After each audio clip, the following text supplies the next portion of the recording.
Welcome back to the TowerCast podcast, the Towering podcast for the Towering filmmaker. Thank you guys for listening in. If you're hearing this on Spotify, Apple Podcasts, Google Podcasts, or you're checking us out on YouTube or Facebook on the Tower Productions pages, thank you for checking it out.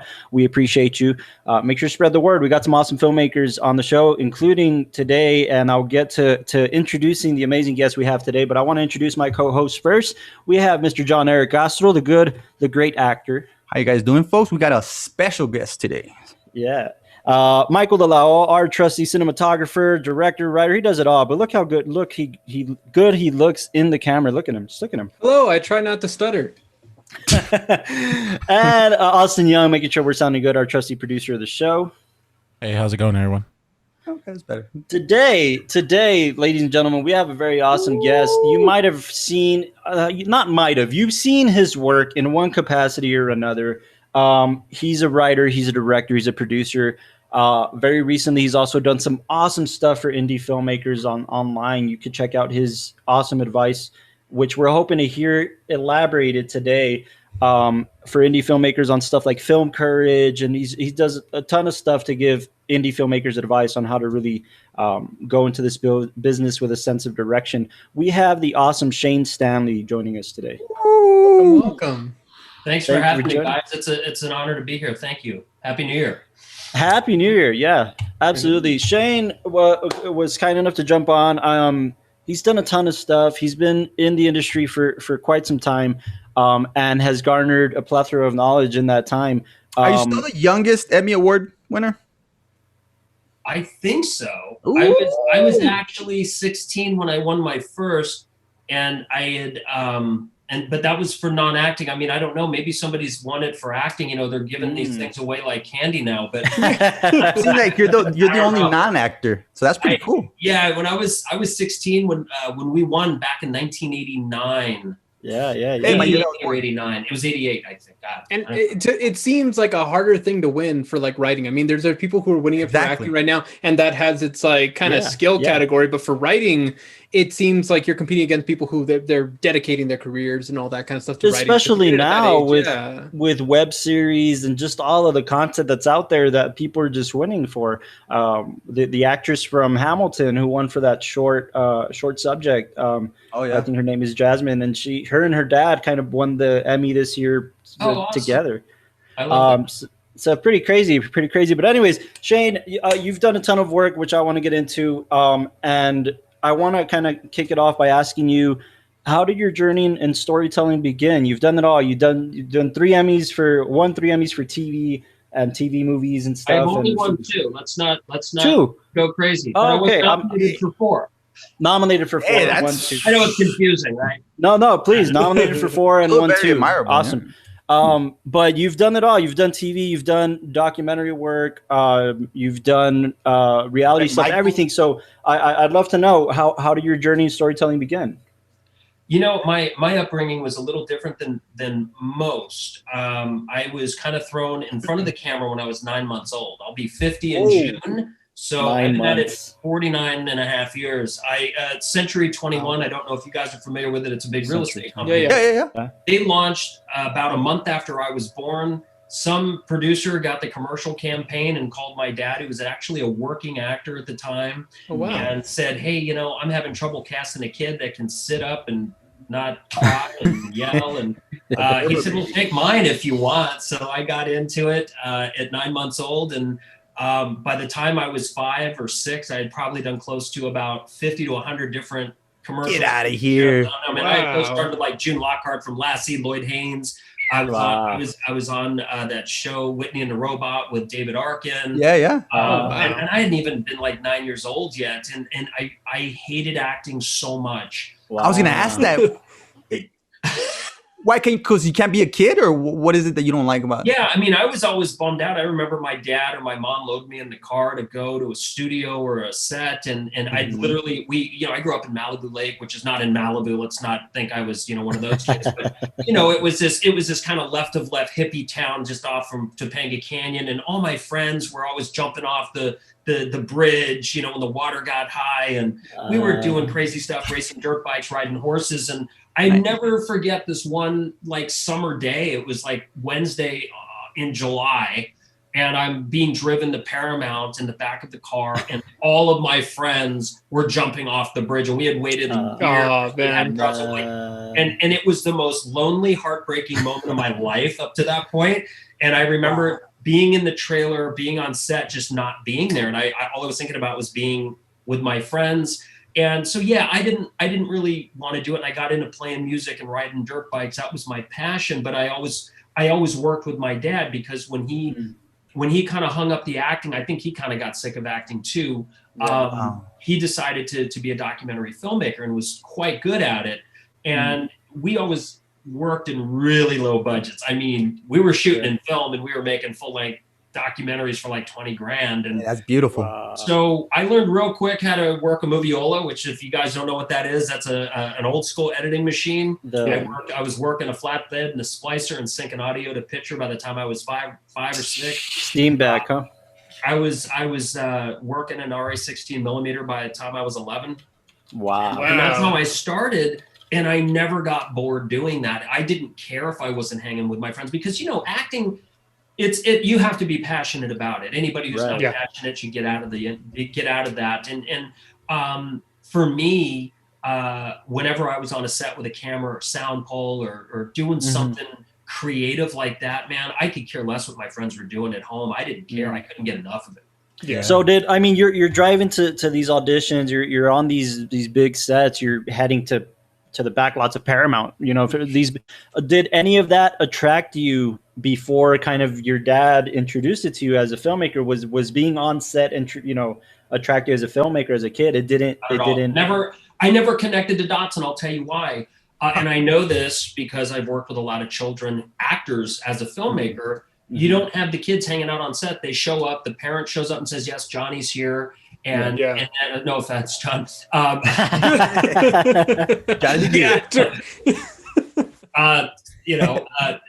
Timmy's here. Is that safe? Yeah. No Timmy here. So Timmy's napping in the car. Where's his trailer? And they put you in your trailer, or now it's a classroom with a school teacher.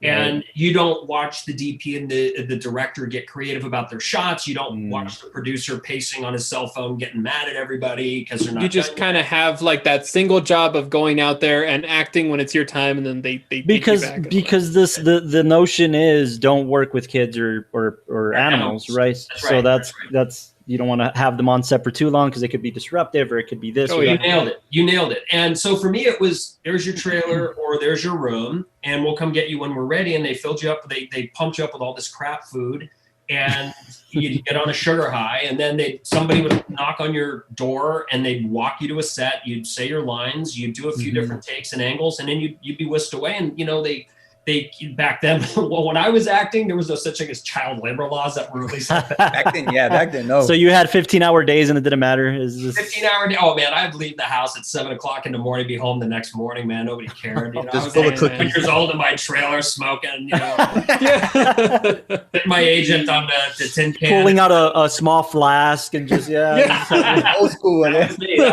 But no, I never got to experience. But then I'll tell you what changed that for me a little bit. It's a really good question you asked. What changed it a little bit for me, I used to live next door to Tom Poston, who passed a little while ago. He was a co-star of Mork and Mindy with Robin Williams. Okay. And I used to go visit their set all the time. Jason, who's still a very good friend of mine, is his son. They were my neighbors. So they would take me down. So then I was able to sit on the side of the stage watching a sitcom, 3-camera shoot, watching hair and makeup process, wardrobe, cameras, blocking, rehearsals. We would go do all that stuff with them. Wow. That's when the lights started to click on for me in like the early 80s. I was already kind of done wanting to act, but I was starting to help my dad out. But I was really intrigued by this machine, and I had never been around the machine because I was always sequestered in a little pen like a. And there's just something about seeing like a film set for the first time that no matter who you are, it's kind of breathtaking to see all these people working together to make this big piece of art, And Mork and Mindy was a big show at the time. Show, man. And Robin Williams, God rest him. I just had the pleasure of working with Matthew Lawrence, who was his son in Mrs. Doubtfire. We just wrapped up film 2 weeks ago. Oh, man, it was really cool talking to him because I was intimidated by Robin. Back then he was doing things that, you know, he later admitted he shouldn't have been doing as far as substance abuse. And he was just an amazing presence. But when you're like 8 and 9 years old and you're hanging out with Robin Williams, who's on 10 and then some, it was pretty gnarly, but it sure gave me a real understanding of how the Hollywood dynamic works and what to prepare for. Because there's the right way to go about it, and then you hear stories like about the 2 Coreys, and you don't want to go to that route absolutely as a child actor, but then some people make it out of that, and you become a success, and you love it, and you love your craft. But it's interesting to know that you realized early on, this isn't my passion, until you realized I hated storytelling. I hated it. But storytelling became this thing, you know, working with your dad a little bit, that's where you realized, oh, this is where I fit in this industry. Was it seeing somebody on set or seeing somebody specific like that you were like, whoa, the guy who's directing, you wanted to be that, or wanted to be a part of like a certain department or something like that? Or no, I think what it was is I didn't know everything that I set my hand to growing up through high school. I knew I didn't really have a solid future, and it was always rolling the dice, whether it be trying to play in a rock band. And we had some success, but it wasn't, you know, you're always this close. We opened up for some really big bands in our heyday, like Stone Temple Pilots and the Black Crowes. But, you know, I tell you that we were always the second fiddle. We were always the back burner. And it just was unfulfilling after grinding that out for a decade. And then I raced dirt bikes at a fairly high level. And I was always just not quite good enough to make it to that. Travis Pastrana over here. Yeah, exactly. Well, I didn't do the backflips, but yeah, you know, I grew up on bikes. I started riding when I was 3, so I was all right. And then with the film thing, it became more. I hate to say this, but I think this is the first time I've ever admitted this. It became kind of a safe. Like, I know I can always pick up a camera or cut a film and make a living. It became honestly something I didn't want to do, because it became that thing where if I finally did it, I am accepting I was a failure at the things I was passionate about. Really? Wow. Yeah. And it's the complete opposite for most filmmakers you meet, right? It's the complete opposite. This is a therapy session. My God. Look at that. So, I mean, if you could cry a little, it'd be great for the promo. So, you know, whatever therapy you can do. So I think what the best thing that ever happened to me, and it's such a funny world we live in. I was doing my band at full, you know, I was working with my dad and working freelance a lot growing up, but I always had the band as you know, the thing that I was passionate about. And I remember when they got rid of me, and it was so funny because once that ended, the next day I picked up the phone, I called a friend at Castle Rock and said, hey, Castle Rock. Castle Rock. It was Alan Zobel's assistant. And I said to her, hey, I'm in it to win it now 100%. I will go sweep forward. The Emmys are going in a closet. If I never see them again, that's fine. I need to build a career. She called me an hour later and said, I have something for you. Go and audition or interview. And I went and interviewed with a line producer by the name of Jim Banky over at Castle Rock. He was doing a little show called Seinfeld. This is Rob Reiner's company, right? So this is Rob Reiner kind of in his heyday, and he's producing all the big things with Castle Rock. Yeah, and I literally went to work for Alan Zobel and Rob Reiner, and was made a PA, and grinded it out as a PA at Castle Rock for about 18 months, and then went over to other shows like Roseanne and some of those like Sequest and some of those other things that were big back in the heyday of you know, episodic sitcom, or you know, like Sequest wasn't a sitcom, but you know, they had that often. Kind of funny. But I mean, Seinfeld and Roseanne were massive, especially Seinfeld. It was the biggest show of its time, really. It was the biggest show of its time, and then I left that. I was fired, actually. No way. Oh no. If we had time, please, no. Tell us, man. A little snippet if you want, or long. I don't know. It's up to you. My godfather, my father's mentor, was Wells Root. You could look him up. Wells co-founded the Writers Guild of America. He had 60 films produced, including he wrote The Getaway. He wrote episodes for like, you know, Gunsmoke. He'd been around. I mean, Wells was 93 and he died. He was born in 1900. So Wells died and ended up, he died in 93. I went to work for Castle Rock. I was working either Seinfeld or All American Girl. I don't remember. It was one of their other crappy sitcoms. Right. And they had a guest director. I think it was John Rich. And we were told we are not allowed to talk to John Rich. Under any circumstance, you were not to talk to John Rich. I mean, he was an iconic sitcom director. You're not to talk to him. You know, the below the line guys couldn't talk to him. Yeah. So they put some tyrannical BS rule that we're not allowed to talk to the guy. So I go in, I'm in the 447 building at Universal Studios, which is still there. It's right across from Amblin. If you ever on a tour, it's on the right and Amblin's on the left. That was my building. I was there for 2 years. I go in to make myself a peanut butter and jelly sandwich. And who the heck is in there? John Rich. He's looking for Sanka or something. He's like, you know, Sanka. And I go, oh, so I said to him, cupboard to the left is the coffee, sir. And I'm over there making my sandwich. He looks at me and goes, hey, I know you. I was like, no, you don't. And he's like, I know you. I was just on your father's boat for Wells's funeral. He was.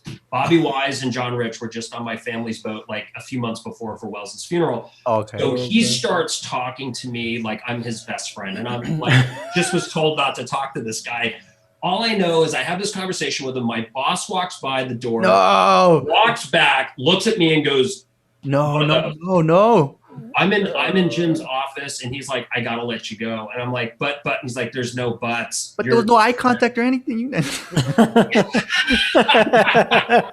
was engaged in a pretty heavy conversation with John. Oh, okay. So, I was shown the door about 12 minutes later. Oh man. It's the only time I ever got fired from a job. You know, as you were building your up fault to it, too, so that's okay. As you were building up, I was so ready for this to be like you said, want a peanut butter and jelly, and then you just got fired. But that story, I was about to say it sounds like an episode of Curb Your Enthusiasm. Man. You should have pitched it to Larry David. You should have told Larry, hey, about this. Hey, what do you do? So it was really funny because I left and John was like, I got the box and the plant and the oh my God, that's the picture of the dog, and I was out the door and I went and worked for Paramount. Like a week later, I got hired by Paramount, worked for Entertainment Tonight, and then as a PA as well. Or I was an assistant editor. Oh, and, but I worked the Hoot Owl shift, which was really interesting. I showed up at like 3:30, 4 o'clock in the afternoon, and I did all the pre-show stuff of the night before, the show. So I wasn't in the glamorous side of it. It was hard work and long hours, and it was really fun. And I remember going to work one day and everybody was packing their stuff to leave. And I'm like, what's going on? I said, some company named Viacom just bought us out. Hired. So we all sat and played cards that night until 2 a.m. when I went home. And that was that. And then after that job. On the lot, you were still on the lot in the offices. And oh, yeah. And what was really funny, and the reason I'm telling this story is that was the last job I had where it was kind of an entity or a job. And from that moment on, I became an indie rat where it was like, go produce movies or go grab a camera and freelance. And as I talk about in my book, we had something called Crew Call back then. We didn't have email. So, or some of these big websites that people find gigs on. So I literally would wake up at 6 a.m, listen to a recording saying, if you're a cameraman, push 1, you push 1 and it would say, okay, fax your resume to this address, to this fax number. You're faxing 30 or 40 resumes before the sun comes up and you wait for the phone to ring. And that's how I survived for the next 5 or 6 years. So based off kind of like the timing, if I'm not mistaken here, Shane, this is right around the time where the indie brats are coming alive. This is Kevin Smith. This is Quentin Tarantino, Robert Rodriguez. This is the Sundance indie route. Did that inspire you to say, this is what I'm doing? Or no, like most kids coming up, not enough. Right. Too many. I was thinking Illusions of Grandeur of network TV and studio films and all that, which is great. But I really didn't discover my passion to do indie until after I did my last studio film, actually Gridirion Gang, is when I really decided that's the route I want to go. And Gridiron was an amazing experience. It took 13 years for the film to get made from the day we signed it to the day we started shooting. I'd love to get into that. I'd love to get into that. And just to ask, because this is, like we mentioned earlier, you won your first Emmy at 16. Gridirion Gang, maybe some people don't know, was a documentary. Was kind of its own story before it became a studio picture. So how did that whole process come about? How did that flourish?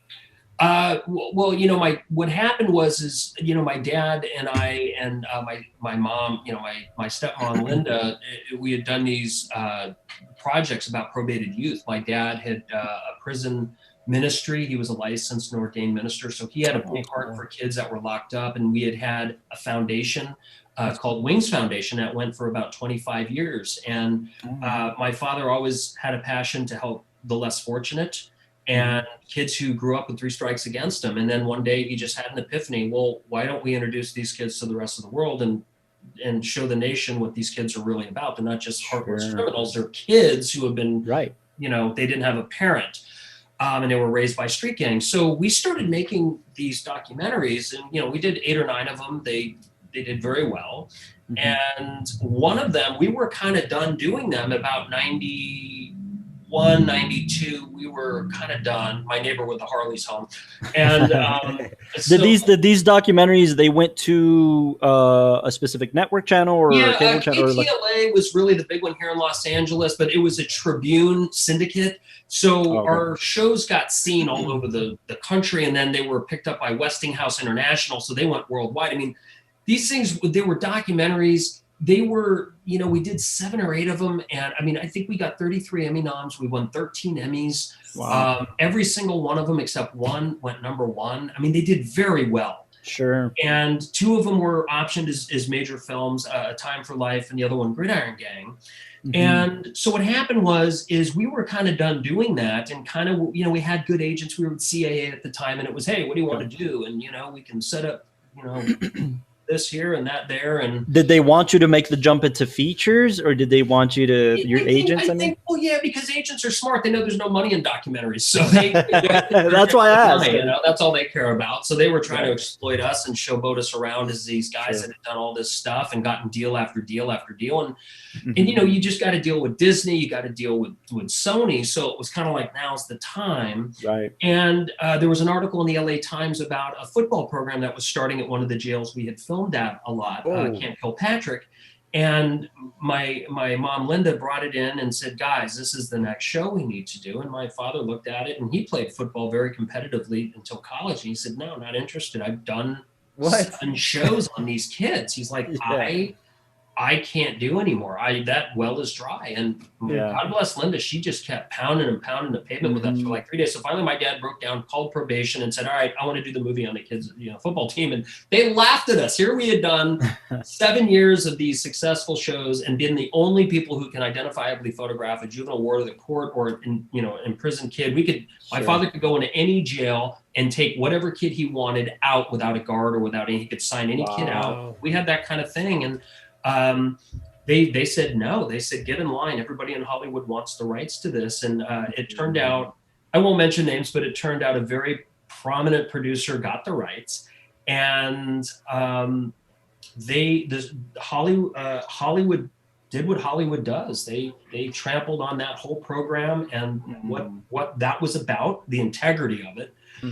And they called us out of the blue like a month later. I said, do you still want to do the movie on the kids in the football program? And my dad said, yeah, what's going on? They said, get up here with your cameras tomorrow. We start practice. We're forming the team tomorrow. We are in it with you guys 100%. We just got rid of these other guys. They never paid us. And my dad was like, well, we don't have money to pay you. And he goes, you never pay us. We just trust you. We want you to tell the story. So it was like my dad, Phil Hearn, Ken Schaefer, and, you know, my mom and David Johnston, and the 5 of us went up with our cameras and just started shooting. Wow. Sean Porter, who Dwayne Johnson, The Rock, later portrayed in the film. And we shot this thing, and it was so funny. My mom, who was so adamant about us making this, when she was watching this thing in post-production, she was like, there's nothing here. Like, why did we do this movie? This is so bad.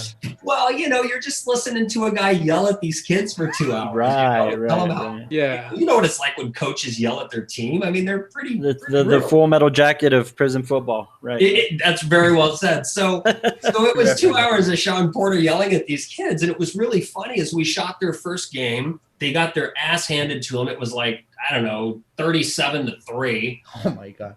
And it was it. My dad left to go do something with Janet Reno. He was being recognized by the nation's leaders for his work with probated youth, which was normal. Cool. He called me up from Atlanta. He was doing a conference with Janet Reno, and he called up and he said, hey, you remember that football documentary we did? And I said, yeah. And he goes, well, those little bastards are playing for the state championship. Get a camera, get another camera, get a sound guy, get out there and go. And I was like, what? He goes, yeah, they're playing this Friday for the state championship, and they're doing an awards banquet the following night. You need to do that too. So I was like, okay. So we went out and shot the final game, which they lost 14-13, I believe. Oh, close. Yep. And what you saw in the film with Dwayne was a lift from the documentary. That's the only thing that was different was nobody came to a game and shot one of the kids, but there was some gang problems throughout the season. We just, Hollywood. I could imagine, yeah. That's Hollywood, a lift. I like that you use the term a lift for those filmmakers who are listening for screenwriting. This is what Hollywood does, and what's going to be more commercial and what's going to be. I mean, at the company that it was at, the picture. I mean, it was a viably family kind of film. Like they wanted to get families in this. So. So you finished the documentary, and where does it go? What does it do? Oh, the documentary nobody wanted. That was what was really funny. We started believing what Mom said was true. This thing's really not good. And we took it to our agents who were not excited about it. They said, you have a nice little picture here. And I remember my dad dejectedly went into the projection booth at the agency and on their screening room, and the projectionist was sobbing. And he had heard everything said in the room from the agents who just didn't give a rat's ass about the film. And he handed the VHS back to my dad and said, you have something very, very special. If they don't get it, the hell with them, find somebody else. It's unbelievable. He connected.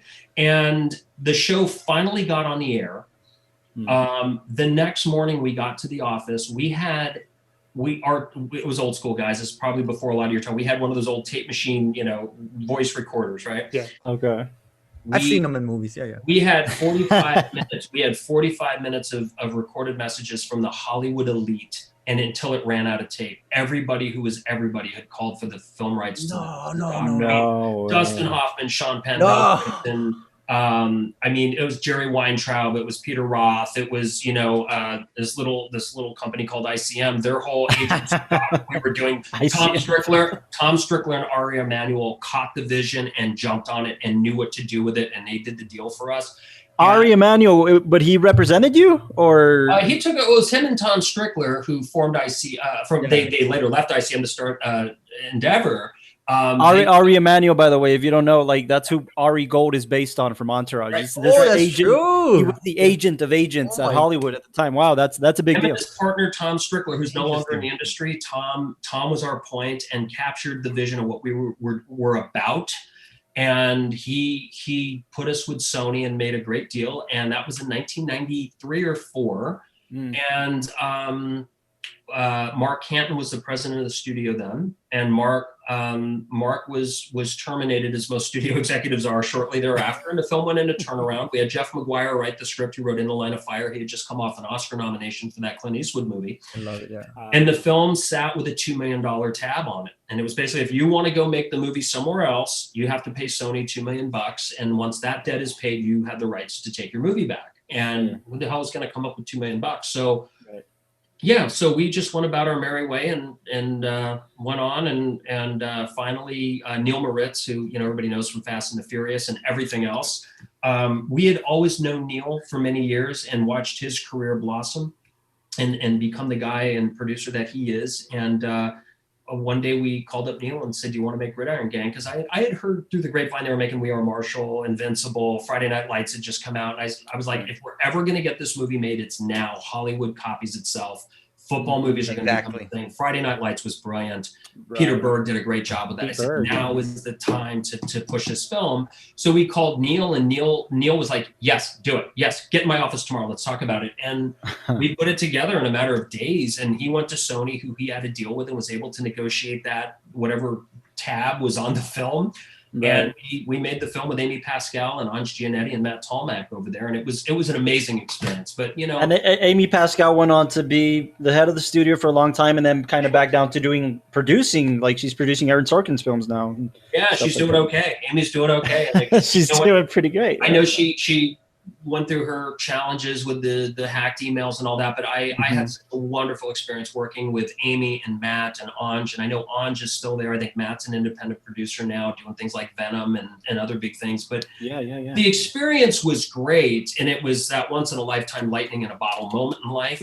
But I knew that the merry-go-round would come to an end, and I also knew that I look back and I said, God, we signed this deal with the studio in 94, and here it is 2006, and we're rolling camera. I looked at the body of work we had done during that time, and I said, what we got to do is just take this momentum and do what we want to do the way we want to do it, because I can't spend my life in development or turnaround. And I just decided after doing Gridirion Gang that I wanted to go back to doing movies that I wanted to do with people I wanted to do, and I wanted to experiment and fail and try new things and roll the dice and find my way, and that's what I did. Yeah, because I was going to. Sorry, go ahead. Go ahead. I was going to say that, like, it sounds. I mean, when you're talking about these like experiences in just a few minutes, I mean, you're talking about things that spanned kind of years of waiting and people picking it up, people putting it down, talking to people, having to fiddle around and all that. And it feels like how do you maintain that kind of passion for a project and keep its integrity, like you're saying. When it's bouncing around, like, and then you're saying you go into the indie route, and I mean, it makes so much more sense now because, you know, when we're developing these projects right now, we have a couple of projects in like pre-production and all that, and we're putting our heart and soul into think that, you know, if it was to get to a point where because somebody's not interested, it ends up sitting on a shelf and then it gets moved somewhere else and then companies get bought out. It just, you know, Shane, how do you maintain that passion, you know? Yeah, Shane, it's inspiring to me to hear this because you know, these guys can attest to it. But you call me out if I'm wrong, please. I tell my crew all the time, or somebody, I've done my fair share of writing, and we've developed some good projects independently, and we're really proud of them. So when somebody tells me, well, what's the first step of writing, I kind of say, make sure that you're in love with the story, because you're going to be living with the story for so long. Make sure that it's something that you truly are passionate, a story you really want to tell. Has that been your experience? Was that your experience with Gridirion Gang? Well, with Gridirion, you know, it was interesting because, your passion, anything I set my hand to it because I'm passionate about it. I don't care if I'm being hired to do a series of Morongo Casino commercials or I'm doing film. I put the same amount of passion into it because if anything worth doing is worth overdoing. And I just feel you have to put everything you have into something or just don't do it. Life's too short. Right. But you're right. And what I've learned, you know, and not calling you out, but what I've learned please, is life is a funny thing. You don't know what's next. I have got 15 scripts that have all been bought, sold, turned around, pre-production, didn't get made. Hey, we're on the fast track, or hey, we're funded, but oops, COVID hit, so we just got the thing yanked. And I've done a lot of interviews recently, and a lot of people say, "What's next? What are you doing next?" And I've learned to say, I have no freaking idea. I just wrapped the film. I'll tell you guys, and COVID made me realize that because I had finished Break Even, which came out in December last year, and we were to deliver to our distributor on the day of lockdown. I think it was March 14th or 16th. And everything changed and we had to pull it. We had to go a different route. I've never done VOD before and streaming. That was new to me. And we sat for 7 months idle, waiting for something. And I finally got to the point in September, I started losing my mind. I'm like, wait a minute. We're sitting here. Nobody's producing. We're sitting here. And I called up my writer, CJ Wally, and I said, dude, we have a choice. We can look in the rearview mirror. I said, the year has 4 months left. Yeah. We can look in the rearview mirror and we can say 2020 kicked our ass, or we can make it our bitch. Are you with me? Let's make something. And he was like, yeah, do you think you can get something put together? I said, I will try. And I called my manager, Kurt Patino, and I said, dude, I got to work. I got to do something. I'm going to go out and shoot something. I've got cameras. I've got crew. I know how to operate. I'll find somebody. He goes, well, hang on a second. He goes, I just had a conversation with 2 of my clients that basically said, find something. There's got to be a way we can get something done. Let me put you together. So they put me together with Danielle C. Ryan, who's got a really good resume. And we literally, CJ, Kurt, Danielle, and I spent about an hour on a Zoom call. And 6 days later, CJ delivered the script for Double Threat. Yeah, that's what I'm looking at right now. We got it financed. Beautiful. And we got through all the SAG and union protocols for COVID, which was tight. And we were shooting November 16th was our first day of production. We shot for 6 weeks and we didn't have one positive. We had almost 400 tests for COVID. We didn't have one positive. Yeah. And we got through it. And I am more excited and more proud of this film than I think anything I've ever been a part of. Wow. And the script was born and like literally from our discussion 10 days later, because we spent 3 days on a treatment. 6 days after that, CJ emailed the first draft of the script, which was pretty much our shooting script because we were so tight on time. Right. Yeah. So my point is you're right. You live with the story. I mean, I'll have to live with Double Threat forever. I'll let you know how that goes. I start cutting it in about 2 weeks. I'm taking a little time to decompress. It was a pretty intense project, but you never know what's next.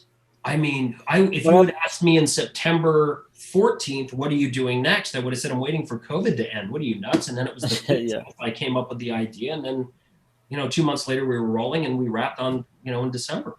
What I appreciate about kind of your story, Shane, is like, backing it up a little. What I appreciate about your story is that you're just as passionate now as you were, 10 years ago working on a project, because like you said, that passion doesn't disappear. But I'd love if you could talk about kind of the commissions you've had to write stuff, whether it's on spec on your own or stuff that you're commissioned to, and the process. Because what I love about your story and the interviews we've heard of you and the Film Courage stuff, you're straight out and you say, and I love how logical you are about the industry, because everybody who wants to be a filmmaker at first is all about, this is my dream and this is what I want to do with the rest of my life. And I love films and I love cinema. And then you're in it. We've been doing it for about 5 years now. And we've learned it's awesome to keep that momentum going and that fueling your dreams, but it's show business. There is a business side to it that you have to be logical about, and you might get stuff pulled out of the plug from one day to the next. So what's been your experience with projects like that? That's very interesting, fascinating to me. Well, from the writing side, for me, the first script I ever wrote, I think I was 13, I rewrote Rocky III on a typewriter, and it was 20 pages long. I was able to condense a 90-minute movie into 20 pages. I was going to make the movie, and that was my first writing job. And then how I became a writer is really funny. I kind of hacked my way through it when I started working with some different filmmakers, whether they needed some witty dialogue written or some idea. I was good at coming up with ideas. I'm not a strong writer. I'm good at ideas and I'm good at dialogue, I think. Kind of like and that. I get you. I started meeting some guys that were coming up really fast in the industry, like Emmett and Furla became very good friends early in their career. And they were working with Avi Lerner, who I had produced films with when I was running Charlie Sheen's company. And I knew, because I had written 3 scripts for Avi with, either Charlie or other writers, I knew what Avi wanted. So I would get hired to write knowing Avi was the output. So I would crank out scripts relatively quick. And when I say quick, I mean on like 48 hours quick, my goodness. And literally get them and then get options, sell them. But I was kind of hacking my way through it. I was trying to find my way, but I was a fast writer. I could type 120 words a minute without trying. And my mind works quick and I kind of know where I'm going, or I used to anyway. I'm getting older now. I'm not as quick on the draw. But the most interesting, the life-changing experience for me as a writer, and this is where I always circle back, is you never know what opportunities are going to come when you sweep floors.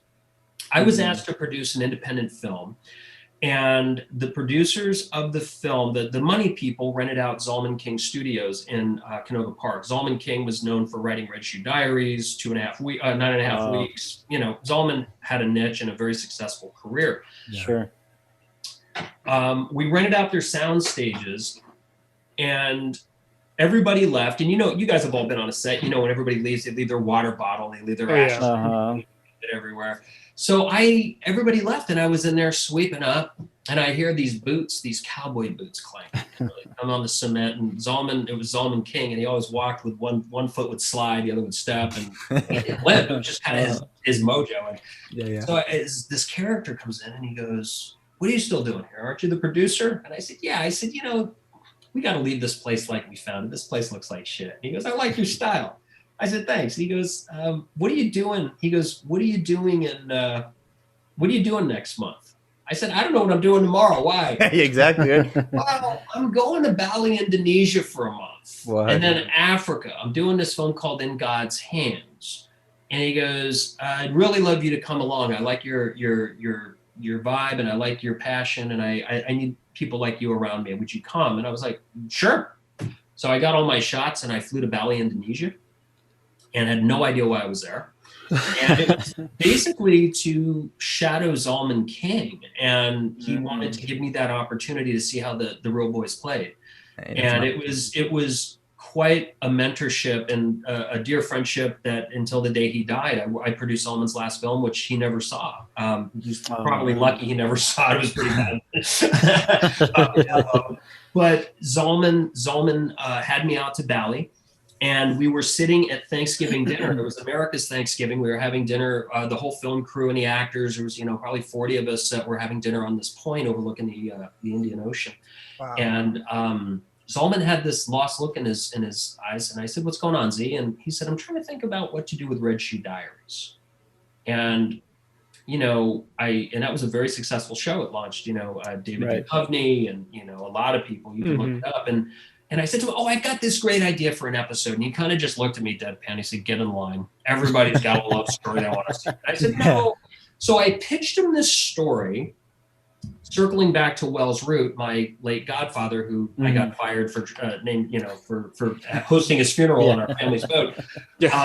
Wells had told the story that happened to him in the early 1900s on a train when he met a young lady in Europe. And I always thought it was the most amazing romantic story. So I told Zalman, and he lit up and he said, can you write that in 40 pages or less? I said, sure. He goes, when you get home, write it.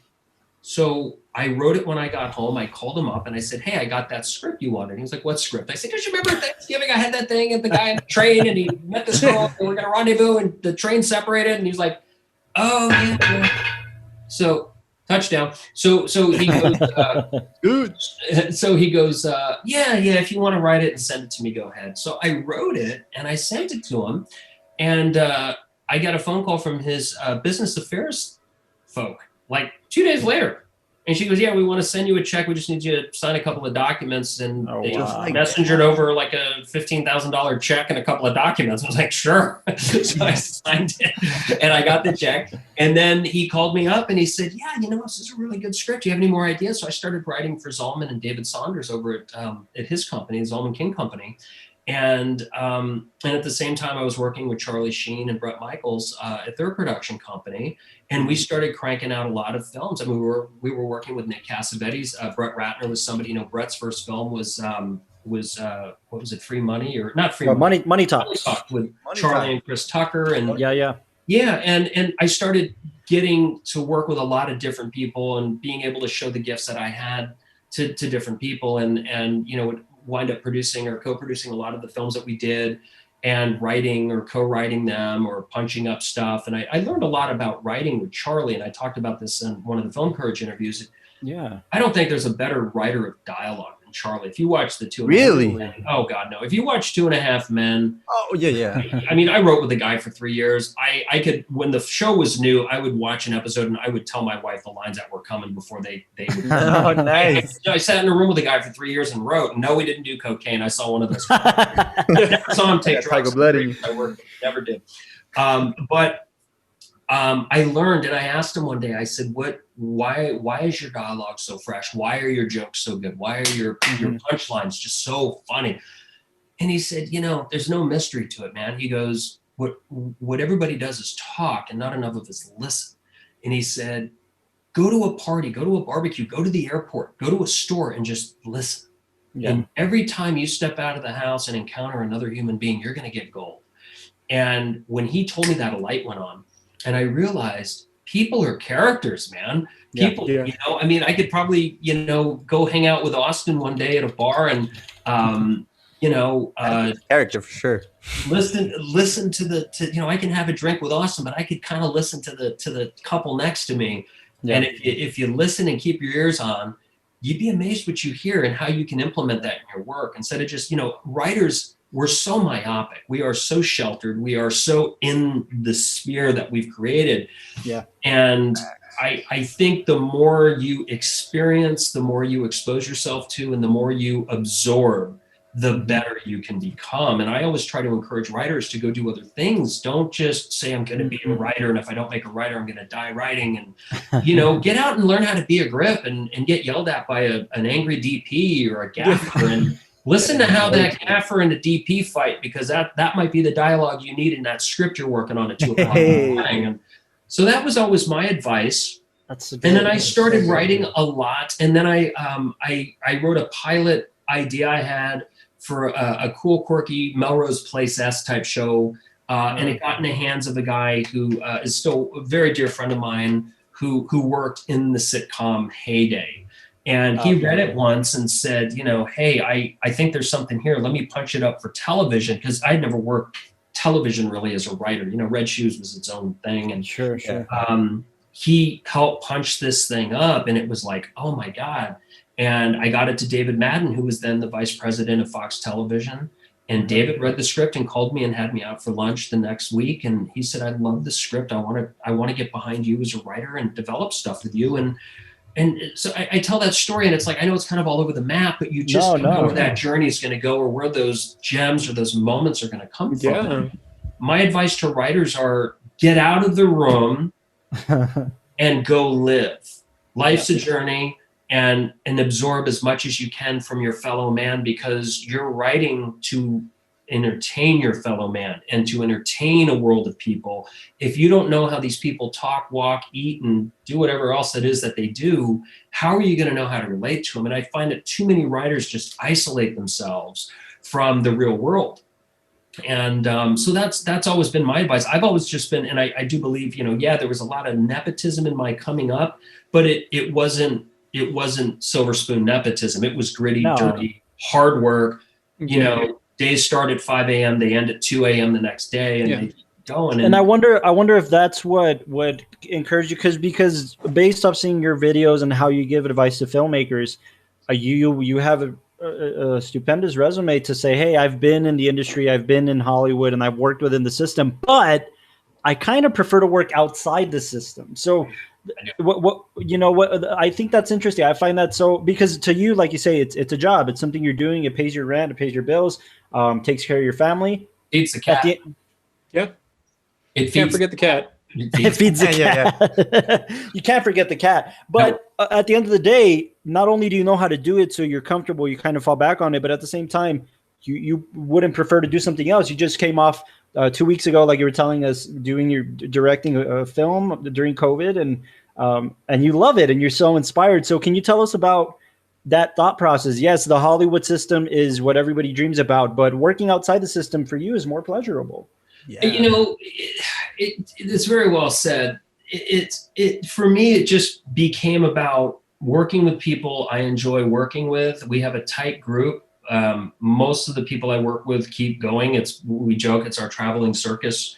I always go into something with the mentality of, if we commit to doing something, it's not about how much money do we have to do it. It's okay, great. How much did we get? How much can we do? Yeah, all right, great. We'll make this for that. That's what we have. Let's go do it. And it's we've learned to work in a system and in a playground, as I call it, that it works. It's a good business model. I don't have to go through development. We decide we want to do a script. We do it. We have a great relationship with talent agencies and get good actors. Most of our films exploit heavy overseas. They're not, I don't have illusions of getting in 1,300 or 3,300 theaters and red carpets along Ventura. I could care less about that stuff. It means nothing to me. Sure. All I want to do is make a movie a year, sometimes two, and work with people I enjoy working with. I enjoy I cut my own stuff, and I enjoy the process from concept to delivery. And for me, it's just how I like to work. It's just, it's like you talk about people that inspired you. I mean, Mike Figgis was somebody who really inspired me when he broke with, I think it was Leaving Las Vegas with Nick Cage and Elizabeth Shue. It was like, oh my God, a filmmaker. Like a filmmaker. Like, I don't mean to take anything away from great directors, but man, you're talking about a guy who writes it, directs it, produces it, cuts it, does his music. I can't do that, believe me. But man, it reminded me and reinstilled that passion in me. And I we've been very fortunate to work with investors over the years that trust us, that we have a good business plan, that I go to them and say, I'm ready to do a film. And they say, great, how much do you need? And I tell them, and they say, okay. And they don't read a script and approve it. They don't ask me who's in it. They don't ask me anything. They just say, okay. And sometimes I give them a paragraph. Sometimes I don't. And it allows me to have the freedom of doing what I want and with who I want. And I know it's not sexy. It's not what probably a lot of your listeners want to hear about. No. I think story, but I just find a lot of self-fulfillment in doing things the way I do it. And it doesn't mean it's for everybody, but I enjoy being able to have an idea and love it and be passionate about it and know we're going to go do it and not worry about 15 executives approving it and then sending it to a focus group and then getting a script cover. No, I think that's why I think it's important for listeners to realize that there's multiple avenues in this industry, and us as filmmakers, us as indie filmmakers, this is music to our ears. This is imagine working with an industry with a distributor who distribute your work, not ask you what it's about, but say how much do you need, as long as it's reasonable. Go do what you want to do. You have final cut. Do what you got to do. That as indie filmmakers, that's you're preaching to the choir. And also, like the fact that you're talking about your experience and you're throwing these names, and it's about this connection and kind of family you make in this industry. I mean, you talk about the writer isolating himself, but you also see a lot of people who are wanting to get into filmmaking, but they almost trap themselves in a bubble that they think I only want to write, I only want to do camera, and I only want to be a part of this, but they don't want to be a part of the process. And the process is connecting, it's sharing experiences, it's helping everybody out, and I feel like that's how you've grown, and that's how other people should grow in this, Well, it's funny is some of the greatest connections I've made and the best relationships, the deepest, most sincere, genuine relationships I have in this industry, which not a lot of people can say they have. A lot of it's bullshit. It's fluff. It's fabricated. Yeah. It's what can you do for me lately? Exactly. Those were hatched with me being, an AC on a film with a guy who was a second AC. And we've gone on and produced films together. Or, it's like the old John Favreau and Vince Vaughn story on Rudy. Yeah. I mean, these guys, one was an extra and one was, Depop. And they became dear friends and took over the industry together. And I'm not looking to do that, nor am I trying to compare myself. But who would have thunk an extra in Rudy and, a guy who had a good role in it, but, they became dear friends. And look what the two of them have gone on to do together. And, Kevin Smith and his partner over the years. I mean, that's what it's about, is making a connection with people. And that's what I try to, Jason Mewes, I think. And that's what I try to tell people is get out of the room. You're not meeting people in the room. I said, you have to pay bills. Unless you're a trust fund baby, you have to pay bills, right? I have to pay bills. You guys have to pay bills. So let me ask you a question. If you were banging your head against the wall, trying to get your script written and read and seen, and you're not getting anywhere, and it's been a certain amount of time, you're going to have to pay your bills. Let me ask you a question. What do you have a better chance of getting your script read by? Do you have a good chance of becoming an Uber driver and hoping maybe, I don't know, Avi Lerner is your client, passenger? Or do you learn how to grip, gaff, shoot a camera or something and get on a set around 50 people that are in the loop and that you can make relationships and connections with, and then God forbid a producer thinks you're a good worker bee and says, I don't want to make a movie without you. And then they start to vest in you. They're not only writing your paycheck every week, but they're asking, you hope they've got the humanity to ask about you and learn a little about you, where you could go to them and say, hey, I've been working on a script. Can I give it to you? Will you read it this week? And you know what? That's a lot better of a shot. And look, the film industry usually pays better than Uber. I mean, I don't know, sometimes, but it's like, man, wouldn't you rather be making a living on a set? It may not be writing, but you're on a set, a part of the business. Feeling that energy of just like filmmaking. Yeah. And what I find is so many writers have this pride factor. well, if I'm not writing a script, I don't want to be in Hollywood. Oh, bullshit. You know what I mean? Yeah. My French, but guys, come on. If you had a choice to go flip burgers, wait tables, or work in a cubicle, and I'm not knocking any of those jobs, but you're writing because you have a passion to tell stories, right? Right. What's going to get you closer to that goal? Is it being on a set, being maybe below the line somewhere, or is it going to be working, saying, would you like fries with that? And I try to preach to the schools, to the kids coming up, to young filmmakers and old, get in the circle, man. If you're not working with people, you're not working. It's that simple. Hollywood is either chasing you or you are chasing it.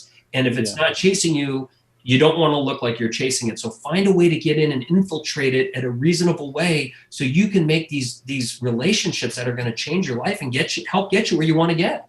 I mean, that's why I always carry, I always carry what is it called? Like a chain cutter, so I can break into sets. That's the only way, based off this information. I'm gonna. Hopefully, the screen guy's cool with No, Shane, it's entirely inspiring to hear you say that, because that's kind of something we try to instill in our guys and our crew guys, and it's like I will tell you a story on my end. Like I went on to be I'm no actor in any sense of the imagination. I don't like it. It's not my thing. I don't seek to do it. That's all John's thing. That John is my trusty actor. He's my guy.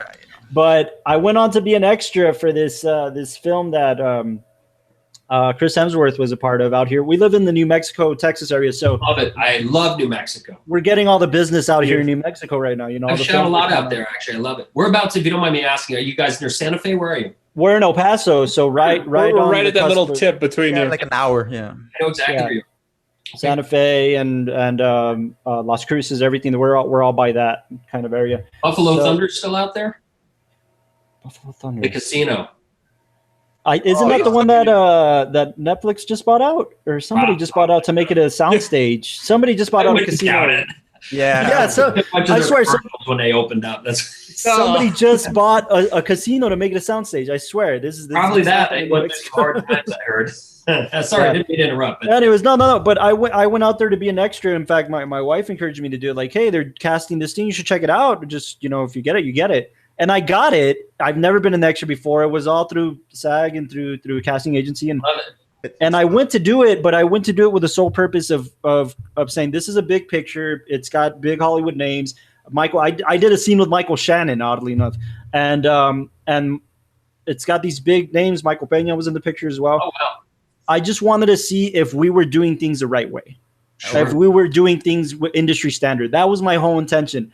I worked on it for 15 hours, a couple of days, came back, and I went to set, and I told my crew, I was like, yeah, we're doing this right. We're doing this wrong. This has to be better. We got to do this better. We got to do this to be industry standard. And that's when we started doing things a little better, I think. But at the same time, it was gratifying to know, like, hey, we're not far off. We're doing things the right way. So let's keep pushing, and something's got to come out of this and start making relationships and stuff. So I preach that to my crew all the time. Like, go. Michael here was telling us, hey, I got this gig for T-Mobile. I'm like, go do it. Go work those 2 days on that commercial. Go connect with people and make those connections. I agree wholeheartedly. I think that's. And I don't think you should ever stop. Even with me, with what I've done. I had a good friend of mine who co-produced Break Even with me, Sean Frederick. He's a brilliant cinematographer, photographer. He's made a hell of a living as a photographer, and he's really been breaking into doing, live action. And he went out and shot a music video last year, right before COVID. Matter of fact, we delivered it in February. And he called me up. He's like, dude, I need an editor. I know you've done like 7,000 music videos. Do you know anybody? He's like, yeah, man, dude, I'll do it. Let's go, man. I'll help you out. Sean's always been there for me. And like just cutting somebody else's work that I had nothing to do with, like him and the guys went out and shot. And then it was like, here's the hard drive, dude, make a video. And it was good. It was important for me. It helped me in what I do. I was asked to go be a camera operator on a pilot for some guys that were involved with Sons of Anarchy recently. They needed a camera operator. Their guy got sick or something. His mom, I don't know what happened. And it was like a phone call. A guy called me up, a set decorator I know called me up and said, I need a camera operator tomorrow. Wow. Do you know anybody? And I was like, could I do it? And it was like, oh my God, would you do it? Yeah. And it was so cool going on somebody else's set, Carlos, like you just said, and you do it to reconnect, do it to help. And you do it to like, because I've been in my own little, here I'm saying don't be myopic and then but I have my own little bubble. And it was nice to get out and watch other directors work with actors, work with their crew, other DPs yell at me because I messed up a shot or but you have to do it. And it was great to do because it reminds you of what you're doing right, and it checks you. It gives you that discipline, that little smack on the nose. Absolutely. To make some adjustments moving forward. So I applaud you for that. And I tell everybody that can do that, always get out of your comfort zone. Go work for somebody else once a year. It doesn't hurt. Thank you. And it's not always fulfilling, by the way. I should add, sometimes you go on the set and you think, I don't want to work with these guys, man. This is not the type of people who I want to be around. And other times we've had those experiences. But it also reminds you, like you said, that the crew that you work with, the friends that you're comfortable making films with, it's like, oh man, we got something great going. That's it. Carlos, you just hit the nail on the head. Think about it. You go to a set and you think, I don't want to work with these people. And to me, one thing that I preach is respect for everybody on a set. We're all absolutely people. Yes, there's a hierarchy, but the PAs that are collecting trash at the end of the night are just as important as I am. They're just as important as the actors, because without anybody, nothing gets done. Yeah. But it reminds you, because maybe you'll see somebody get spoken to, or you'll be spoken to in a fashion that didn't feel right. And it'll remind you when you're in charge to check your attitude. Talk about being married and how you talk to your spouse and putting each other first. And it reminds you when you see an interaction between two people that doesn't feel right. It reminds you I don't want to be that guy. I don't want people going feeling the way I feel right now when I'm in charge. So it helps. So, I think that's the greatest thing you can do. I'm not going to ask you what's next, Shane, because we know the answer. But I do want to ask you. I do know what's next. Oh, you do know what's next? I do. Yes, I do. Oh, okay. Can you tell us a little bit about what's coming up? I sure can. It's no secret. Everybody knows. And if you guys don't, I'm sorry if I didn't tell you. Yes, I'm going to start cutting Double Threat in 2 weeks. Okay. Nice. Yeah. I just play with you. I don't know what's after that. No. That's beautiful. That's awesome because you and while I was communicating with you and your assistant to get you on the show, what your assistant was kind enough to hey, Shane's happy to be on, but he's out on principal photography. Once he wraps, can he jump on after he wraps? And I thought, oh my goodness, I don't want to, I even said let the holidays pass, let Shane get some time to recoup, and then we'll bring him on. But you just shot this film, and it sounds like you're very passionate and excited about it, and you shot it in COVID, and I'm sure 1/3 of your budget went to COVID testing. But it did 40,000. Well, it wasn't 1/3, but $40,000 went to the tests. No way. How big was your crew and your cast? If I might, I was like, what was that whole thing? Crew was small. Crew was 17 to 22, depending on the day and the location. SAG put, there's a lot of mandates on and I think it was kind of fun just to sidestep. I've been making these indie films for a long time, so I have a tight crew. We usually run with, 27 to 30. And normally I like people to wear a lot of hats, but I tell you, I had to really handpick a few because it was about everybody willing to wear a lot of hats. I mean, even me. Yeah. And it was really cool because everybody stepped in. Everybody stepped up. There wasn't one day or one incident where somebody in a department needed help and somebody dropped everything to run. I mean, we had people in hair and makeup that were helping the grips, man. I mean, that's beautiful. The union had put, you can only have so many people. I think you'd only have 20 people on a set. We wrote the film. It had 4 leads. It was Matthew Lawrence, Danielle C. Ryan, Don Olivieri, and Kevin Joy were our 4 principals. And we split their storylines up. So we only usually had 2 actors at a time. Oh. So we were able to keep hair and makeup very concise or condensed. And then we'd have days where there'd be big action scenes, but we did them way out in open spaces. We had a couple of film ranches we worked at. But yeah, we shot probably 80% of it outdoors. Everybody wore a lot of hats. And where was this at? Where did you shoot? We moved around quite a bit. We shot in Big Bear. We shot in Acton. We shot in Castaic. We shot in San Fernando Valley. We shot in, I don't know if I said acted already. We shot out in Canyon Country. We did a lot. All in California, though. Definitely all in California.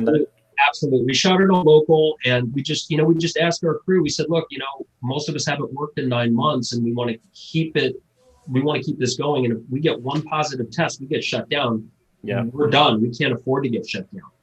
And we shot for a month and a half, and we made it through Thanksgiving. I tell you, we were really holding our breath when the tests were coming back a week or two after Thanksgiving. Yeah.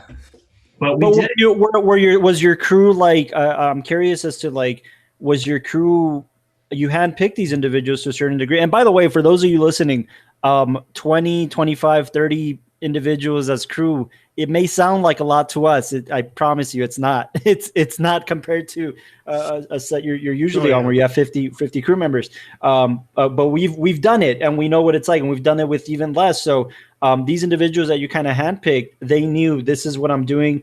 And a lot of them, this is my paycheck. So if I mess this up, if I come back with COVID, I'm screwed. Exactly.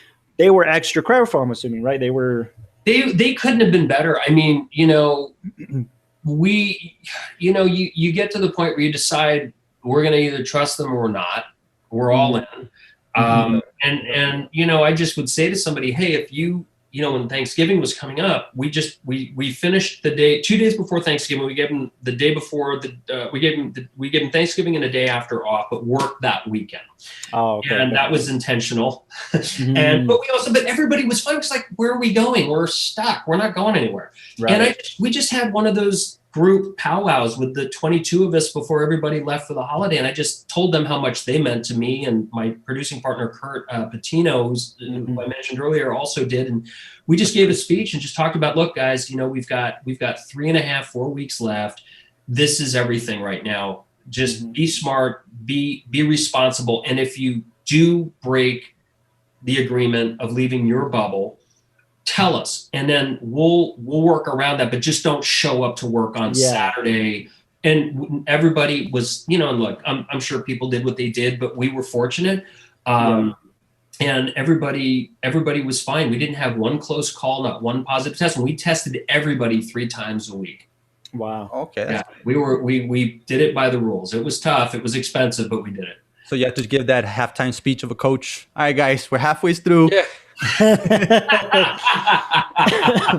He called Dwayne Johnson and said, "Man, you remember that speech you did for me at Gridiron? I need you to do it for my crew." Yeah. I told him, I said, "Hey, if these some bitches come back testing positive, I need you to come in and get people's elbow." Yeah. Shane, can you tell us a little bit about the film and what it's about and where people should look? Absolutely. Yes, a little. I got nothing to hide. It's a really cool story. It's about a guy who's Danielle C. Ryan's our lead. It's called Double Threat. And the film starts out, it's about a guy who's on a pilgrimage across the country to scatter his estranged late brother's ashes. And he jumps in his old 97 Suburban, which belonged to his brother and him growing up. And he's a forensic accountant. He's a divorce attorney, or a forensic accountant for divorce settlements. So this guy works in a cubicle, and that's played by Matthew Lawrence. And what happens is Matthew Lawrence stops at a gas station at a mini mart to get, water and snacks on his drive through this little town in Mexico. And he meets this girl who works there. And as he's there, the place gets ambushed by 2 or 3 guys with, shotguns and machetes, and she takes them all out. And they escape on the run, and it turns out she's wanted by a really bad guy. And but what's funny is the title and everything came from Danielle's character has a split personality. She's created this superhero growing up in her mind, as much of us did growing up, because she was kind of, an only child and lonely and bullied and picked on as a kid. So she created, her name's Natasha. So she goes by Nat when she's normal, and she goes by Tasha when the hair goes back and she turns into Laura Croft. And it's really cool. That's cool. What's really cool about Danielle is she's a mixed martial artist at a very high level. She's an expert level equestrian. I mean, like this girl is riding a horse bareback at full gallop, shooting bows and arrows. And oh my goodness! We're chasing a Ford Raptor, and there's a guy in the back shooting at her, and she nailed the guy right in the ass with a bow and arrow. I mean, like where she was like, okay, you got to miss him.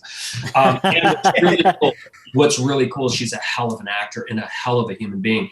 It was such a blessing because what we wanted to do is I want to take the next chapter of my life and kind of go down that Hal Needham action exploitation, Smokey and the Bandit comedy, action, cannibal thing. That's kind of the direction we're going and moving forward. And this seemed like the perfect opportunity. And Matthew Lawrence, wow, what a great surprise he was. You're going to see a side of him that is going to blow you away. His comedy, his comedic timing, his chops as an actor. But one thing I'll tell you about Matthew, when he found out Danny was doing all of her stunts, Danielle did every single stunt, and we did planes, horses, car chases, fights, weapons, shooting guys off roofs. Matthew stepped up and refused a stunt driver. He did all. He's like, I like that off road, man.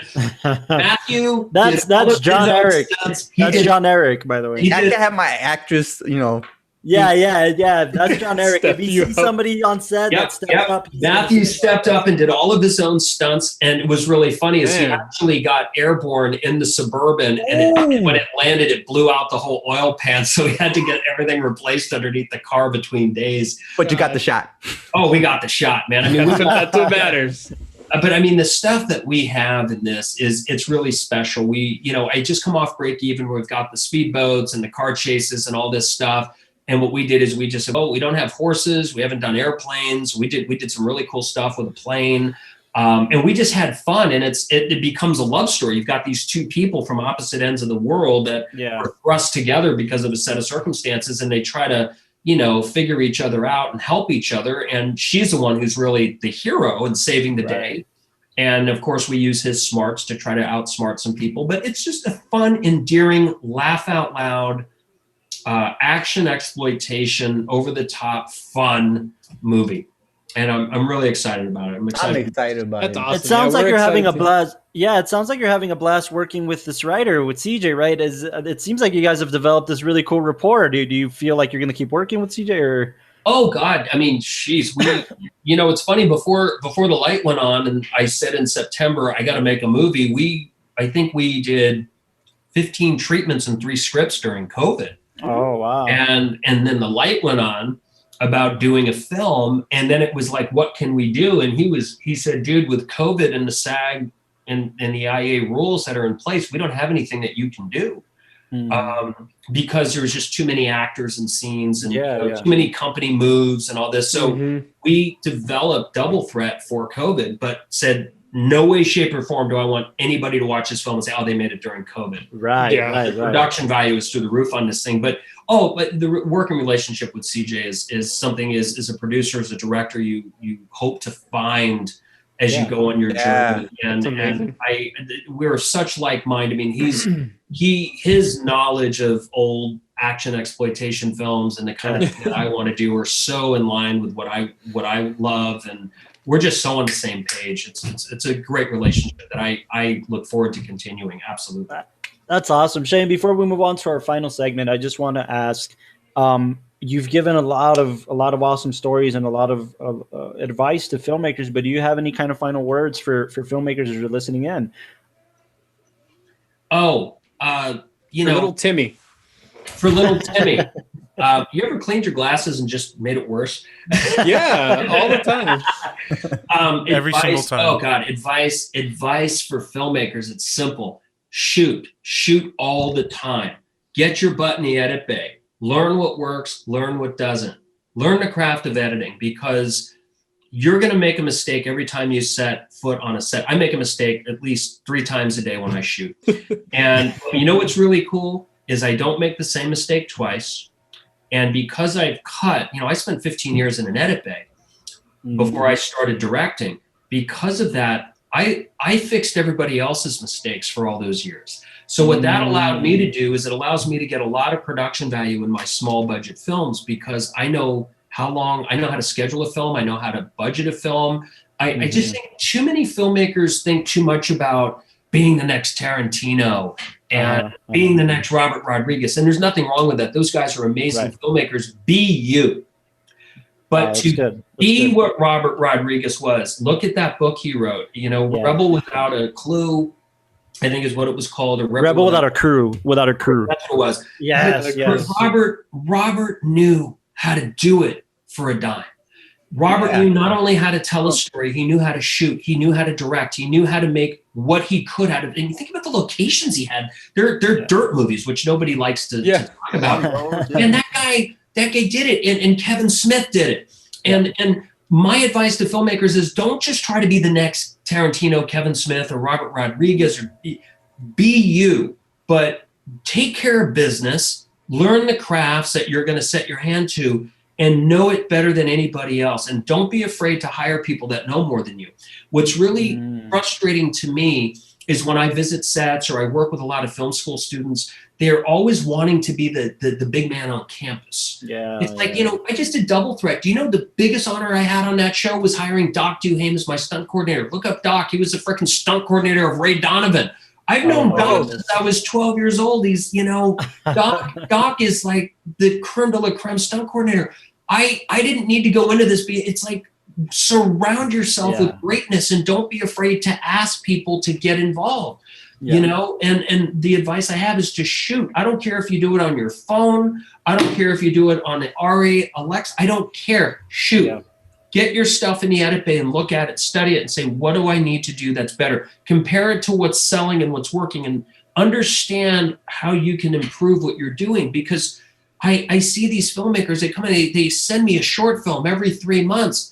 And it's like, you're not growing. You're not growing. If you would just learn cutting, if you would just learn composition, if you would learn coverage, you would be so much better at the craft. And that's my advice, is just every day get up and do something to get yourself closer to being the best you can be. Don't just stay in this mindset of being the next. Go be you and do it with passion and kick the doors down. I hope it wasn't Tower Productions that sent in these short films that weren't. I'm kidding. No. I promise you, it wasn't. God. But that's the thing is people keep the definition of insanity, guys. We all know what it is. It's doing the same thing and expecting different results. Right. And it's amazing. I mentor these filmmakers, or I known these filmmakers that can't get it off the ground for so many years, and they send me stuff, and it's like, I'd love to talk to you just really quick about that before we kind of jump into our last segment. Yeah. We have this conversation betwixt us. These kind of we're in COVID and all we do is talk. We have another podcast too, Shane, that's about film reviews. It's called the Watchtower Podcast, and all we do is film analysis. Film analysis. My favorite. We got to have you on that podcast. Oh, you don't want me on that. All right. Please. No, but we talk about all these filmmakers, especially in our local scene, that we love and we respect. It's like you say, we respect every filmmaker because hey, we're all running the same race. But at the same time, we start analyzing that nowadays there's a difference between content creators and filmmakers. Ooh, and content creators are starting, and it's something that really grinds my gears, is they're starting to give filmmakers a bad name because they don't work on their craft. They're just wanting to get the hits or just wanting to get the plays on YouTube or whatever they're doing. Ooh. And us filmmakers are paying the bad rap because now they're saying, oh, it's an indie filmmaker that made that. Just stand or don't read his script or don't see his short film. Have you been seeing that progression as something because there's more out there now, especially during COVID? Everybody's doing something. Everybody has a podcast, or everybody's making a film or writing a film or whatever. Have you experienced some type of progression with that? Is that a good thing or a bad thing in your opinion? Well, I think look, I take my hat off to some guy that drinks Pepsi on YouTube and belches and gets 5 million hits and gets I actually have a friend whose son is one of those huge YouTube stars, and the kid makes ungodly amounts of money, and he does nothing. Oh my God! And there's a market for that, and I'm not knocking it. And hey, good for you. And I'm not comparing it, but there are people. There's two sides of that. There's two sides of that, Carlos. There are people that they've kind of taking a piss on the filmmaking crap. Yes. And you know, it's like, what is it you're trying to do? Are you trying to be funny or die stupid? And this is so bad, it's good. And if that's your jam, embrace it. And let's. But I think we need to compartmentalize filmmakers. You know, it's like for me, I don't care where I'm stuck. I mean, people can say I'm a hack. People can say, yeah, he's a good indie rat. Or, hey, he does good work, or it's bad. I don't ever care. But I think it's frustrating for a lot of guys coming up and girls coming up because they actually, you talk about content creators and filmmakers.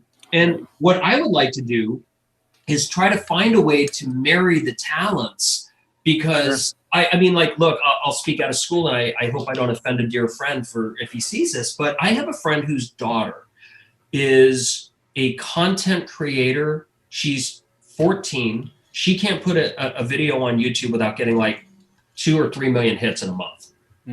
She's unbelievably gifted in storytelling and creating content. And I have been begging him for 2 years.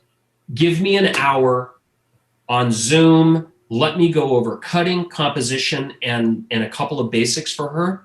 Sure. And I think she could be a Sofia Coppola. Her storytelling, I have worked with students at junior high, high school, and college levels and community college levels for 20 years.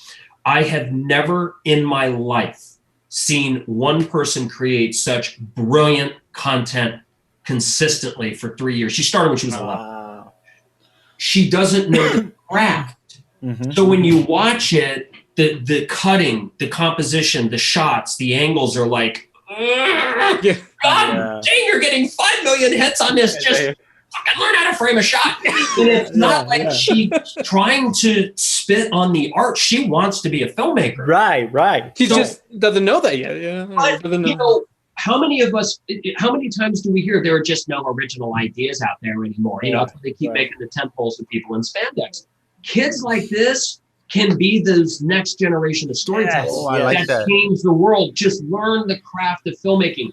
Just read a book, take a course online, read. There's a book called The 5 C's of Cinematography. It's been around for 60 years, 50 years. That book is an easy read. It sits on my toilet in my guest bathroom. That book applies today as much as it did 60 years ago, and it was written by the greats. And it just teaches you. It just teaches you how to frame shots and editing and block.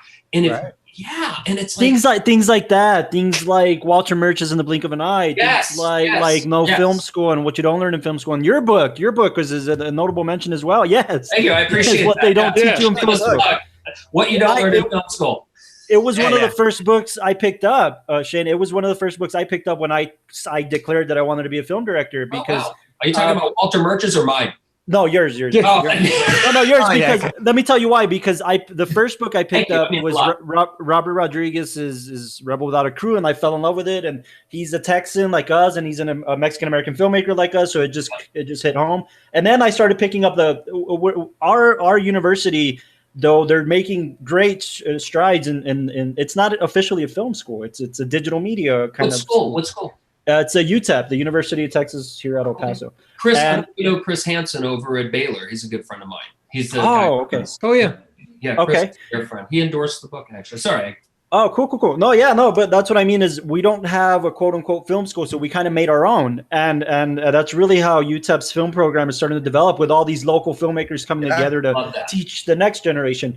All these resources are out there, and that's what we keep telling people. They're out there. You just have to want to do it. You'll have to want for sure. You have to want. That's well said, John. And you know what's funny is for me, I think we have obviously in the last 10 years accepted the fact that people don't have to go to college. People can actually use their brain and put two wires together or encode something and make an app or get their phone and make a great movie.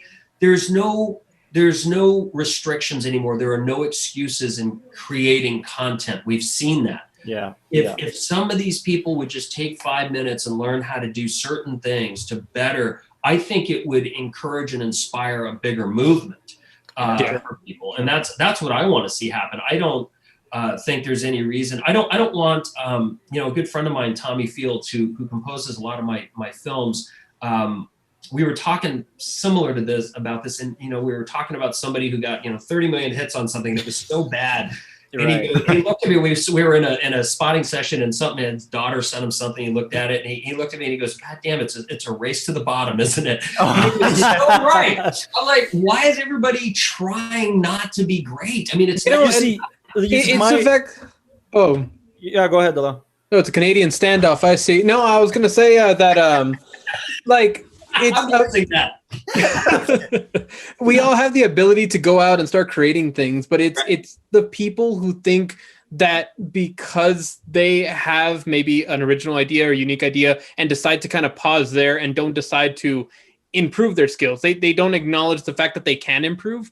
I think that's where we're kind of seeing like the death of or the death of the phrase like filmmaker when it comes to like the indie level and all that, because it's like you can improve and you can keep growing, and you should not tell yourself that I'm there. We've met plenty of people in our circle that, I mean, we're in El Paso, we're trying to start up the filmmaking community, we're trying to make better stuff, but they're talking to us like fresh out of high school saying that, no, I don't need to learn the fundamentals of script writing or the fundamentals of this because my brain is too good.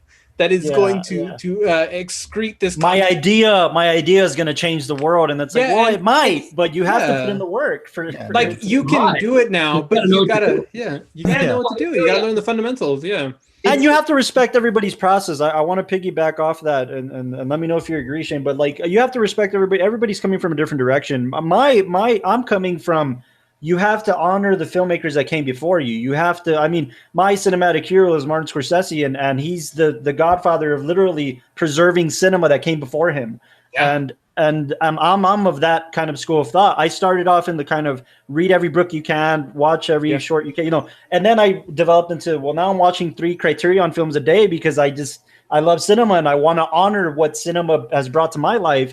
And if I don't do that, then what am I doing? If I'm not honoring the steps that came before me, I'm pissing all over it, like you said. And I don't think filmmakers should be of that notion. I don't think you're not better than anybody else in this industry. We're all trying to tell good stories. Therefore, respect that. So, and we're all one accident away from a hit. I mean, I know filmmakers that have grinded for 20, 30 years, and then they make that film, and sure, we'd all love to do that, but it doesn't come without honing and learning the craft. And again, I go back to surrounding yourself with people that know what they're doing. It's like I use this story a lot, and you probably read it in my book. It's something that I reflect on fondly. I remember earlier on we were talking about when I decided to become a filmmaker and I was going to set my hand to it. I remember watching an interview with Steven Spielberg on Barbara Walters. A lot of your listeners may not know who she is. She was kind of the journalist of the stars back in the day, and those interviews with Barbara Walters on 2020, that was a big deal. Yeah. She interviewed Spielberg after Raiders of the Lost Ark or E.T. or something. And I remember she asked him, "What makes you so great?" And he thought for a beat, and he said, "I surround myself with people that know more than I do." He said, it's not difficult. He said, "I know what I can bring to the table, but I surround myself with a cinematographer that knows more than I do. I surround myself with writers that are better storytellers. They can take an idea I have and make it better." And I never forgot that, because that was humbling for a man of his stature to say that on the biggest interview show in the world. But it stuck with me. We'll hear gems from people we respect or hear over the years that stick with us. That one, I never let go of it. It's like I have a note on my desk. Oh, that's good. You know what that note says? Why are you trying so hard to fail?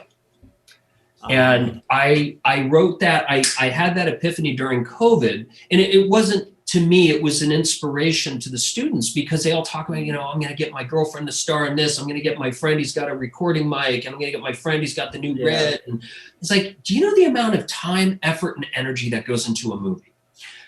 Why wouldn't you put everything to the best of your abilities and dig a little deeper to find greatness out of each and every one of the people that you involved yourself with? Because whether you are a first-time filmmaker who has no clue what they're doing, or you are Martin Scorsese, you are putting really the same amount of time and effort and energy into the project, okay? Right. Yeah. if you're going to put that much time, effort, brain space, bandwidth, and life breath into, like, when I make, people laugh at me because concept to delivery, people realize, especially on low budgets, when you're in post and you're trying to get a mix done or a color done, like, well, Life of Pi just came in, your movie's getting pushed back again. I don't have Life of Pi money. But from concept to delivery with me, if it happens in less than a year, it's a miracle. So I'm putting a year of my life into concept to delivery on a project. Why wouldn't I get the best that I can get out of everybody? So that's, to answer your question, I always just remind myself, why are you trying so hard to fail? And that notes to myself, to when I work with somebody or I call a crew member or go after an actor, is this the best person that's going to elevate the project, or am I settling? That's all that is. That's very true. So good, so good. Well, we have our final segment that we want to. You've been trying to get to that for a long time. No. I swear, I would go another hour if it were. But I'm good. Make it a 2-part. Yeah, right. There you go. Have it back for sure. Go ahead, Castro, if you want. But I hate to do this, guys, but we come to the end of the show, our last segment, where we like to leave our guest with a little film word trivia from Michael DeLo's Good Word of the Day. So I wouldn't call it film word trivia, but I guess if every word can go in a film, then yes, film word trivia. Word of the day. Is this where you embarrass the guest and I show you how little I know about cinema history? No, this is where we look at your embarrassing photos on Facebook and you have to explain what party that was. No, this is word of the day. We're all storytellers, communicators, collaborators. So we decided to add a little word of the day segment just to kind of expand our vocabulary and expand what we know. So your word that I want you to try to define, if you know it, is perspicuous. Do you know the definition of the word perspicuous? I'm guilty of using the word probably more often than I should. I have no clue. We'll give you a 5 I don't know what it means. Google search. Awesome. So nope.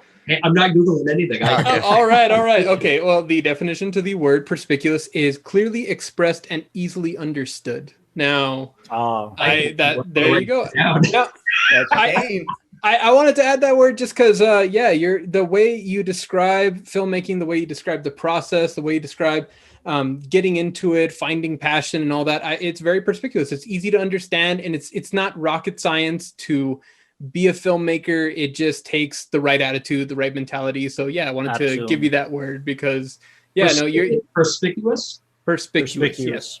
I'm gonna write it down. Yeah, me too. That's what I do. Perspicuous. But perspicuous. Like word of the day. Do I get to give you guys a word? Yeah, sure. Yeah, sure. Why not? I like the word cockamamie. Cockamamie. Cockamamie. I don't think that's a word we use enough. Cockamamie. My all-time favorite word is kerfuffle, and that word needs more attention. Kerfuffle's good. There's plethora, which is a good word. It means a lot. Copious. Do you guys know what that means? It's a various amounts of objects, right? No, not at least how I was told. I used to get grilled all the time in meetings. Take copious notes, and I think it means detailed, thorough, thoughtful. No, don't people use it like a lot, like copious amounts of? Probably. I was using the word perspicuous or perspicuous wrong. Damn, perspicuous. So wait, you kept saying we're going to get to the final segment, and it was a word drop. Yeah. Well, yeah. We gotta expand our. You're talking to people who haven't figured out proper transitions. We're. You guys, I gotta tell you, I'm gonna go over. This was a lot of fun. I really enjoyed this. This was an honor to be here. I'm so glad you guys took the time to have me tonight. This is thank fun. You. Shane, I got to tell you. I mean, we're now that we've made this connection, and we want to be able to reach out to you and have you back on the show as many times as possible. But I do want to point out, you have a fellow crew here in El Paso, New Mexico area. Whenever you're down here, man, best food in town, Tower Productions is at your service, man. So you have a crew here. That means the world to me, and I don't say that lightly. In fact, I was actually driving one of my best friends in the world, Neil Chisholm, who's also he co-produces everything that I do. He's I've known him since he was 12 years old. He's an old man now. He's 37, 38. Cool. We were driving yesterday because I'm not gonna lie, I'm not a big fan of California much. Okay. Aren't you an Encino kid? Yeah, I'm an Encino kid. And I said to him, we were driving yesterday, and I just said to him, I was like, dude, I mean, like, there's so many other places to go shoot. I just feel like I've shot this place out. I don't mind living here, but I just feel like I've wrung it out. I've been shooting here for 49 years. And he's just like, well, there's always El Paso or really we've shot there. And I was like, yeah, I like shooting there. But it's really good to know, because we do think about that New Mexico, Texas, because, we're really loving that action, dirt, exploitation. Yeah. Oh, this is. I've been saying this probably on every episode of this podcast. We can't do that here. We can't do that. No. I've been saying this unless you go out to like the desert near Vegas or something, right? But I've been saying this for years, Shane. I think El Paso is a big backlot. I've been saying that for years because we have a desert, we have a forest, we have a city skyline, we have everything to shoot here. We a filmmaker in El Paso shouldn't make an excuse that you don't have locations, because you do. So absolutely, you have the backdrops and you have talented filmmakers, talented actors. I mean, we're all here, Shane. We're all here. Shane. We're gonna stay in touch. We're gonna swap info and stay in touch. And I mean that because. Yeah, I know where we're heading in the future for the kind of films that we want to make, and I want to get dirtier. I want to get rougher. I just want to get out of here, and it's nothing against my home state. I love it here. No, it's just to get a change of pace, because sometimes you need that to get creative again. Yeah, not only that, Shane, but we got how many stories you need, man? We got all the scripts here. We got scripts on scripts on scripts that are ready to. I know. I love that, man. You guys, that's so cool. What is your forte with the scripts you guys do? What is I think I'd like to kind of brag that we don't necessarily focus on one genre. We each have different filmmakers. So our collective, Shane, is based on bringing in filmmakers that have either never done it before or want to get into it or want to get. So we kind of bring them in. They start gripping. For instance, I say the story all the time. Our sound guy, who's amazing at doing sound now, started out as just, hey, I've never done this, but can I come in on one of your sets? And I've met him in a class in school. Love it. So it's that type of situation. But eventually, we want to introduce this kind of this world so that they can say, hey, now that I've seen it, I got the script. Can I show it to you guys? Can I pitch it to you guys? And we each pitch each other stuff. So that we have a director, like the picture you were seeing earlier, he's the horror B/ film guy. I do more drama, comedy type of deal. Sure. Delao has written like Westerns, and he's written like also like dramas and horror. We're developing like this awesome 5-piece horror anthology right now that's the next thing we're hoping to shoot. I just act in all of them. Gaston's got a part in every one of them. That's what it's about, is building each other up, lifting each other up. We're all part of the same community, whether we like it or not.